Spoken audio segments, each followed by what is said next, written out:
ici au jardin Solibio, au milieu de nulle part ou à peu près, en plein milieu de la plaine de Beauce. Plus connu pour ses céréales que pour ses légumes bio, c'est sûr, mais c'est très volontaire.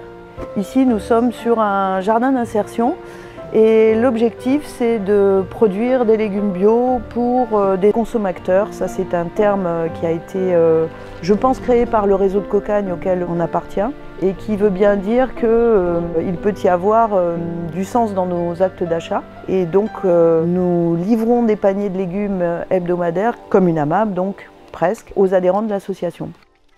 Il y a en moyenne, on va dire, 19 maraîchers en insertion et nous sommes 5 permanents avec comme poste vraiment clé 2 encadrants techniques qui sont là pour former les personnes parce que quand ils arrivent ici, ils n'ont souvent aucune connaissance dans le maraîchage bio.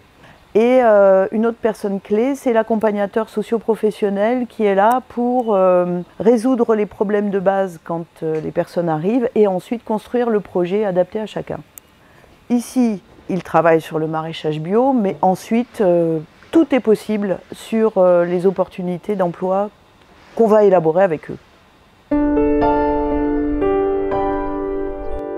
Le parcours de la graine à l'assiette est absolument essentiel pour la reconstruction des personnes. En fait, c'est porteur de vie. Et donc c'est porteur d'espoir et c'est un facteur essentiel dans la reconstruction. Quand on arrive dans un atelier chantier d'insertion, c'est jamais par hasard. Mais du coup, acquérir de la confiance en soi, lorsqu'on est capable de donner à manger aux gens, c'est absolument central.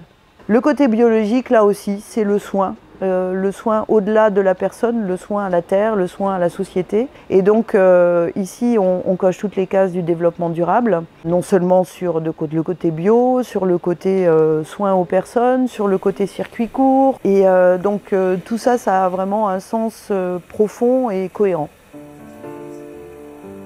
À la création de ce projet, la région Centre nous a accompagnés financièrement, c'est évident, mais aussi par une structure qui s'appelait le Pays de Beauce et qui était une collectivité territoriale dans laquelle, et avec laquelle nous avons beaucoup travaillé. Donc quand l'initiative C'est du Centre a émergé, pour nous, il y avait une cohérence de participer à cet ensemble et puis parce que nous sommes tout à fait partants pour tout ce qui est action collective.